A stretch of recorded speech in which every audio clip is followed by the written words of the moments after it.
What's happening, everybody? Hbar is on fire, and I've got the reason why for you guys in this video. So a couple different things. The price broke out on the daily time frame. A lot of it has to do with the RSI, or the relative strength index. So RSI is probably one of the easiest technical indicators to kind of utilize, especially in crypto.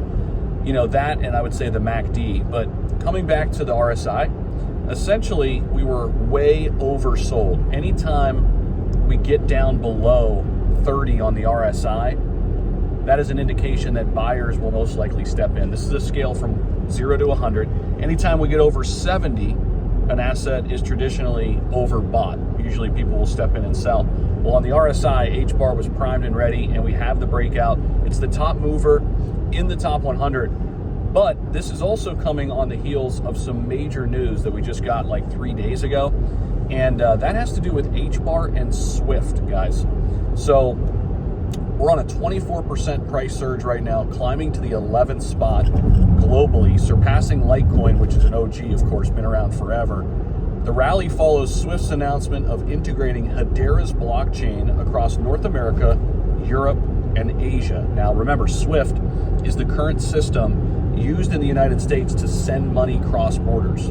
Okay, so for any kind of cross-border payments from governments to big businesses, the Swift banking system is utilized. Now, Ripple's trying to obviously develop their own system that's better than Swift, but right now still Swift is being utilized, and they're integrating Hbar's blockchain. Hbar does face some resistance from a price standpoint, right around 28 cents. That was the high on February 3rd. But I'll tell you guys what, when you look at Hbar, we talked about this before, they have more partnerships locked in. Okay, not just talked about, not just rumored, actual partnerships locked in than anybody else.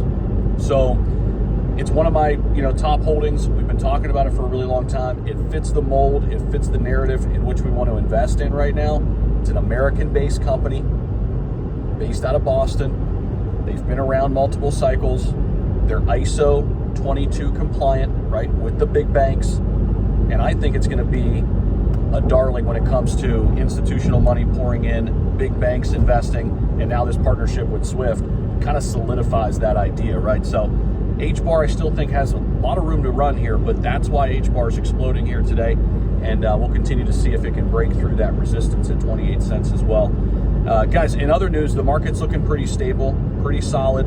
We've bounced up from 77, 78K dollar Bitcoin all the way back up to 84. Hopefully we could stabilize here. There is a CME gap that we could fill and come up to about 94, 95,000 on Bitcoin. If that happens, I do think we'll go up there and then probably come back down before the major breakout again over 100,000. At least that's what I'm seeing right now on the technical standpoint. But guys, it's all about patience right now in crypto, right? It's not all going to happen overnight, but if you play the long game, that's how you make it in crypto, right? Play the long game, just stay in the game. As fast as things developed and the charts came down, we know it can happen just the other way, just as fast. But I still am very, very bullish and excited about 2025. I still think it's going to be a phenomenal year for us. And at the end of the day, you got a choice to make. Do you want to sell right now for minimal gains or at a loss, or do you want to play the long game and have faith that Donald Trump and company are going to make this thing a reality? Short term, it has not been fun. What happens is all these tariffs that are being signed, it's strengthening the dollar. So what happens to crypto and anything risky, tech stocks, they go down temporarily, right? But once all of this kind of, really gets embedded into the system, I think we're going to see inflation come down. We're going to see more retail interest in crypto. And once regulation is kind of fully out there, which we're, eyeing probably August, September later this year, that's when I think the biggest gains are going to be had for Hbar and our top favorite, cryptos in the top 100.